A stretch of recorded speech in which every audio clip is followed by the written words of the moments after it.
Let's finish it.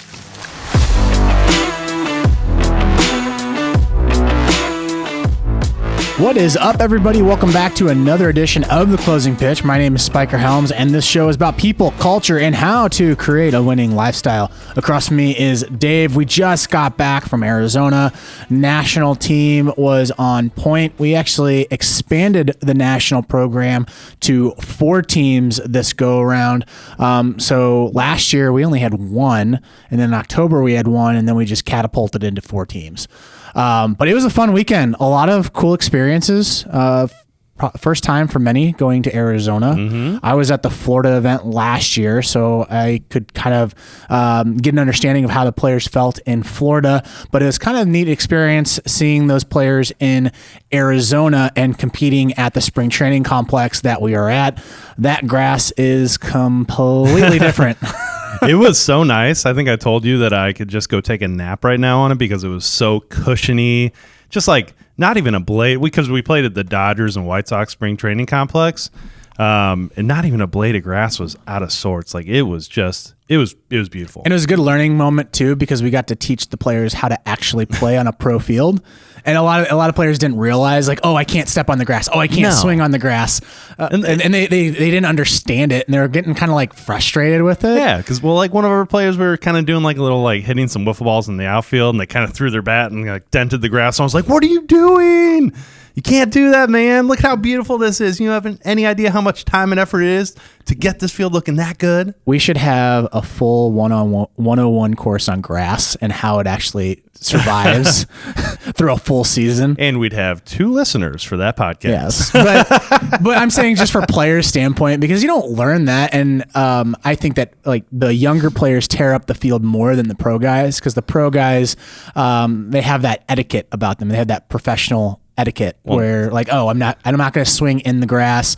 I'm not going to step in the grass to get to my destination. I'm going to take the longer route, that type of stuff. I also really didn't even have an appreciation for that kind of stuff until I got to college, and Facts. I was the grounds crew.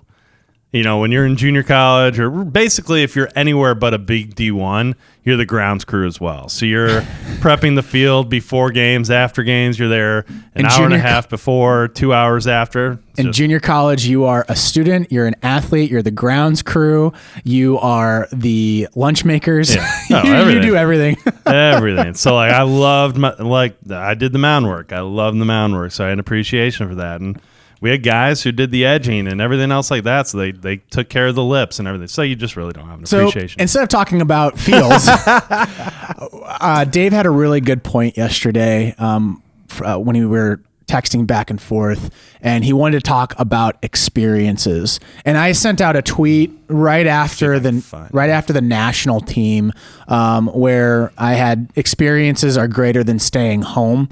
Now that wasn't a direct correlation to the national team program, and it wasn't a dig to people that couldn't be there. It was more of I wanted to let people know, get out there, experience as much as you possibly can, because stacking those experiences can build up that confidence that you don't realize that you didn't have. And one guy that I'm thinking of particularly that we're gonna bring on to the show to talk about his experience. I'm not sure if we're gonna do it for the Rawlings Tigers podcast specifically with the Tiger interview series, or we're gonna put it on the closing pitch. But this is a kid that was more in his shell. I've had him since he was in middle school. A great player. And then all of a sudden he went to the national team in Florida for the first go around in October. And he came back as a different dude. Yeah. And we had that conversation going down there. Like he was like, should I do this? And I said, why wouldn't you? Yeah. And he went down there, and literally when he came back, the text back, and I've had different situations where guys have gone down there like, yeah, you're right. I shouldn't have, don't belong, but I know where I'm at now. And I've had his situation where he goes down there and he goes, that was awesome. I know that I belong on that team. Both scenarios, the guy that fails and the guy that wins, those are both winning scenarios. Those are not negative scenarios, even though it seems like it's a negative scenario. It gives you a barometer of saying, oh, this is where I'm at. Because sometimes we have these rose-colored glasses where we have this idea of who we are, and we look at the mirror every single day, which is great. Positive talk, Sure. positive thoughts, awesome. But at some point, you have to gauge it to something else that's a different metric. And that's the last comment you made, kind of like the gauge of like, what is the value? What is the value add of going to these types of experiences, which is kind of hard. And personally, I think it's unique to each and every individual and family. I think, based on the feedback that we've gotten from previous events, or even, with players we've had who've gone out to showcases or gone and played in other types of events like this, I think everybody views it a little bit differently. But you can't undervalue the amount of just what the experience brings you, okay? To where, the kid you're talking about, to where he walks differently now. He talks differently now. His chest is always out. Like he's way more personable. He's willing to jump in there and do different things and learn. And he's like, man, I just feel like I can compete so much better. So that's a type of experience he got out of it. Other players just literally being in a situation, an environment where you have to learn and play with new kids on the fly and go and do different things. Now they're more capable and apt to do that in the future. And they get to learn from different coaches. Now they're, we played against dudes from Washington, from California. We had teams down in Florida playing guys from Venezuela. I mean, that video that we got of that game in general, where all of their fans in between innings it's the Latin culture. They're dancing, they're having the fun. Drums and everything else. Baseball culture and Latin culture is inside of that is it's all dancing, it's all celebration, it's all fun, which is how the game should be played. And it was amazing. I mean, I'd love to talk to one of those players and literally be like, what'd you think of that, man? How cool was that experience? Because, I mean, that was a battle that they ended up, I think they tied the game, but it was a huge environment and a deal for them. So it's the same concept as being able to travel overseas. Correct. I never thought traveling overseas was that big of a deal, but then when I went over for the first time to get my taste, it was a game changer for me. It was eye-opening. It was like, holy cow, I'm addicted to traveling now. Because it gave me a different perspective. Even when I start creating posts like social media and doing all the content creation, those different cultures that I've visited have now gone into my creating, how I'm actually working inside of our business. It changes you. It changes you, completely changes you. It's the same thing with baseball, where you stack experiences. I go to this college, or I go to this showcase, or I go to this tournament, or I play overseas. That changes you as a player because you are experiencing different people and how they interact with the game that you love. And then they're learning from you. So if you're stuck and being in the same spot every single time, you're going to grow, but you're not going to grow at the rate of what you could. That's why, and you hate when I bring this up, but that's why I read a lot of books, because it is literally a gateway into someone that lived 60 years ago, 70 years ago, and I can get an understanding of what it was like back then. So then I can apply that to now. Of course. It's the same thing with these baseball players, where they go down to Florida, they get that taste of Team Venezuela, and they're like, why don't we do that? Every player, when they whether they go, like I said, do one of these events for us, or they go to, I've had the same conversations with players a million times on the showcase environments, okay? So like, for example, I've got this question a million times from parents, okay?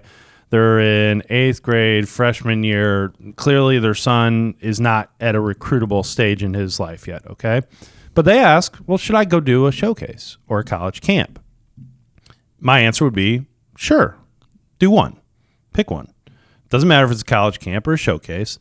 You're probably, if you go into it with the idea that it's probably not going to be of a recruiting benefit to you, but you're going to now understand that process. You're going to have gone through it. The nerves that you might have the first time, now the second time you won't have. Now you actually just feel more comfortable the next couple times out. You get to learn a little bit of information. You get to see what the other players look like. You get all of that value. If you look at it that way, then it's a win, right? And that's what our players going down to these events are getting, right? If you go into this type of an experience and you're just worried about your batting average or your wins and losses or this or that, I'm not sure you're looking at the bigger picture. I think if you go into it with the idea of you get to experience something that is totally outside of your comfort zone, you get to go through a process you've never been a part of, you get to play teams from areas of the country that you've never, ever been to or played against, and then the overall team experience and the family experience that you get out of that, well, then there's a ton of value. So from that standpoint, I just see that players come back from those types of experiences totally different people. I have found, and there are people on the other end, if you disagree with me, great, send me an email on this. Dave, you can disagree with me on this too. Well, I might. I don't think I've ever talked to you about this, but I have experienced that if your priorities are lined up to, I want to learn and grow and try to learn as much as I possibly can and find different avenues, whether that's, and this is everything. This is just not baseball, but reading a book, talking to a person that you would never talk to, looking up that video, going to an event that brings you new ideas and new thoughts. That is it opens up the door to way more opportunity than if you go into something and saying, I'm going to get something that's mine, where I'm going there to network with somebody. Every time we go to the ABCA, like I love the ABCA, every time I went there for a networking side, I didn't grow my network. Every time I went there on the standpoint of I want to learn. And that could be just learning baseball stuff, but it could be more business. Like I learned a lot from those business guys that I met. I created way more long-term relationships that way than going into saying, all right, give me your number. Give me that number. Oh, what's your name? Oh, okay. We'll figure something out. I'll contact you on Monday. Yeah. It never works out. And I view that as same thing with recruiting, where I'm going to an event to get recruited. I think that's a byproduct. That's not the end goal. I think going to a showcase, you're learning more about yourself. You're learning about the players that you're playing against. And you're going to figure out, hey, can I do this whole college thing or not? Yeah, I mean, I'll give you 3 scenarios. So it's like college camp. Is the player going there to get a scholarship on day one of that? Or are they going to learn about the process of college and how that school operates and how that program operates and their philosophies and learning if that mixes or matches with you? Okay, 2 different players. Showcases. Am I going there to get a number? Am I going there to get a ranking? Or am I going there to see where I stack up against my peers and get more comfortable with the overall process so that when I actually am ready to showcase something, I can do it, right? 3, the big, team event type of things that we put on. Am I going there to get seen, recruited? Am I going there for my numbers, for me personally? And I'm going to live and die on every pitch and every at bat and every outcome. Or am I going there to learn something totally new, to get my game better, to learn from coaches that I've never met before, to learn from players that I've never been around before, to play against players and teams that I've never been, that literally brings me outside of my comfort zone, that makes me grow as a player and a person? The 3 different types of ideas, right? I think the latter of each of those examples that I gave kind of hinges more on the experience side of it. And I've always kind of been a guy that works backwards towards things that I want. And here's what I mean by that. If I do all of the latter things that I just mentioned, okay, and go into it for those types of reasons, more times than not, I get the outcome that I want. That scholarship or that, eventual that number or whatever it is, and I perform better, right? Because I'm not only worried about me. I'm not living and dying on one thing. Well, it stresses you out and puts too much pressure on you. Right. Which honestly blocks you from enjoying the experience in general. That's how you walk out and you get into the car and your parents go, hey, did you enjoy that? No, this sucked. I mean, I hated this. How many times, parents, have you heard that from a kid? Because you hear it a lot, I'm sure. Yep. And I think 9 times out of 10, it's more about how he or she is going into that event. Competing is going to naturally find its way. Yeah. Now, I do want to bring up a separate point here because I'm sure, because I've thought about this multiple times. So I'm sure that as we've had this conversation, somebody who's listening is going to think about this avenue. Okay. Well, a lot of these things that we're talking about are costly. Okay. These types of experiences are, from a financial standpoint, cost money. and it's a significant investment at times. Okay. Do we have to do that? Do we have to go put that money down to get this experience for our son or our daughter? And my answer would be no. Some of them you might, but that's not all of them, right? There are so many, when we talk about stacking experiences, okay, they don't always have to be from a showcase camp or tournament side of things. It can be just literally allowing yourself to go outside your comfort zone and outside your box and go experience different environments. Go talk to different people. Those are experiences. And, am I going to listen and like for me as a coach, right? The players that I coach, I don't want my voice to be the only one that they ever hear. If that's the case, they only get one point of view. Now, I'm not trying to lie or cause harm or, bad things to them, but I can't be right 100% of the time. So make sure you're experiencing other people. Make sure you're experiencing other environments. It's like playing for the same coach or the same team over and over and over. That's great, but you've never experienced other things. So that's what we're talking about. It's opening up your idea to build experiences, to stack those, because I think we've all kind of seen the player who's well seasoned, if you will, who has been to all these different types of environments and constantly is seeking out information like what you're talking about, and then you kind of watch them play the game, and it's like they've been there a million times. Well, they add different flares to it. Yeah. When I played with the Dominicans, I added a different flair than when I was in college. Like, it's just a completely different flair. I approached the game completely from a direction of fun and, if you want to say flamboyant, more relaxed, talkative, more relaxed, trying to make it look more natural rather than mechanical. There was a lot of things that was involved with that. And even how I spoke was different too. Sure. Like, this is why I love Shandi's family. So my wife is Indian, and when I first dated her, I didn't know what to expect going into an Indian household. Like, what's different, what's new, how do I act? And it was like a total flip. It shapes who you are. Yes. Environment. It's your environment. If you think of yourself as a clay sculpture throughout the years, okay, you're constantly changing, evolving, being molded this way, being molded that way, and who you are today is not who you will be 2 years from now. It shouldn't, at least, hopefully. So when you're thinking about yourself from our the topic we're talking about, your career and growing in that area, I would be of the mindset that as I want to experience as much as I possibly can, because at the end of the day, I'm going to have more information to make myself better. Mm-hmm. I'm going to have more environments that now I'm used to.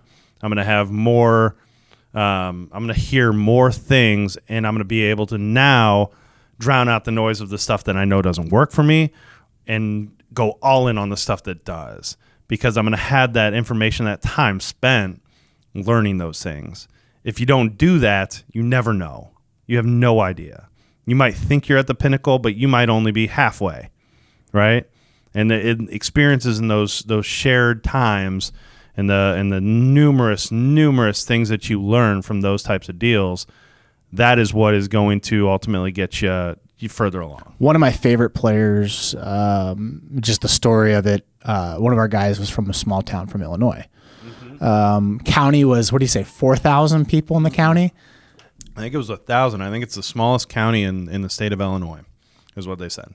Just the family. And I came from, my high school is from a small town, and this is nothing against small town people. Like, I love small town people. I love the community that it's built. Like, it's a unique area, and it was a lot of fun to go to high school there. But my opportunity cost from staying here in St. Louis, I always kind of look back and kind of think, should I played it the other way? And I always go back to I shouldn't have. But for him to go to an event like that, just thinking about when he goes back to his high school, he's like, oh yeah, I experienced this, I did that. His chest is gonna be puffed out. Well, he's going to be a game-changing player for his high school team, even though he's already that, but he's going to be even more of that guy. It's a 1A school. Yeah, his dad actually came up to me after the tournament and went to thank all the coaches for everything, but he said something that was pretty cool to me. He said that him and his son were having a conversation on the car ride over before our last game. We knew it was going to be our last game, and he knew he was going to pitch. He had thrown one inning in the first game, and we limited innings because their arms weren't ready. But he knew he was going to throw 1 to 2 innings in the second game. That was probably going to be it. And he made a comment. He goes, well, if I only throw 3 innings all weekend, it is so worth it. He's like, the experience that I've got, obviously meeting the teammates, playing in that complex on that field, playing against guys from across the country, doing things that I've never done before. Because, I mean, the first time I met him, his eyes were wider than anything else. Like, he was just, whoa, this is different, right? And then by day 3, he was completely comfortable. I mean, he went out and threw 2 scoreless and obviously belonged. And now his mindset of where he can go in the future has totally changed. He knows he can compete at that level. He was on the field pitching against guys who were committed to Division I's, and he got them out. He probably hadn't faced too many of those guys in the past, if any. Now he knows he belongs there. So he's walking back, and he probably embraces the future in a totally different manner, to where now he's probably more apt to go all in the weight room, to go chase these goals that maybe or maybe not he thought were attainable. His total outlook is different. That is what we're talking about. That is an experience that you never know, but it might have just changed the path of his future. And I'm not talking just on the field, because you never know what else it leads to. It opens up your eyes of like the possibilities of what you could do. And the biggest kudos goes to the parents, because they're taking essentially a risk. Like, there is a risk that's involved with that. Like, and they drove across the country. They didn't fly. Yeah. Like, I'm gonna pick up my family, and we're going to drive across the country to Phoenix, Arizona, to go play for coaches we don't know, to go play with players we don't know. They knew nobody. No one. I'm just imagining what his eyes were like when he jumped into the White Sox and the Dodgers like spring training complex, and just seeing how perfect the grass was. Yeah. How many players that looked just like him, even though in that town of his, he's probably like the dude. And he's just looking like, oh my God, there's a whole bunch of dudes out here. There's dudes that are bigger than me. I better show up and compete. Yeah, it's just a different level, man. And I'm so big on that. That's why, like, with ABCA, I love going to that convention, because it gives me a gauge of like where we are at as a club. Mm-hmm. And even with going to Perfect Game, it gives us a gauge on like, oh yeah, this is where we're at right now. This is what we need to do. This is how we need to make our players better. This is how we make our club better. Ooh, I really like how that team does their pregame. We should probably incorporate that. Mm-hmm. That type of stuff. Yep. It allows you to know where you're at. Guys, what are your thoughts on experiences? What are cool experiences that you guys have done, whether that's in baseball or in life, that has really changed how you view the world? I would love to know that, because I'm always trying to gather more information, be like, oh, I could consider that. I could jive with that. That'd be awesome. So send us an email. Mine is spiker@rawlingstigers.com. Dave's is dburkby@rawlingstigers.com. Or just reach out to us on Twitter. We're constantly active. My handle is @SpikerHelms, and Dave has like different handles. I never know what it is. @David_Burkby. Yes. So give us a shout out. Make sure that you like the podcast, 5 stars preferably. Look out for the episode with Sam Shackelford and Luke Burns. We are going to be interviewing them on the national team. More than likely, we're going to put that on the Tiger interview series. I'll highlight it again in the closing pitch in one of our episodes once we record it. So thanks, guys. We really appreciate it, and we'll see you in the next episode. See you guys.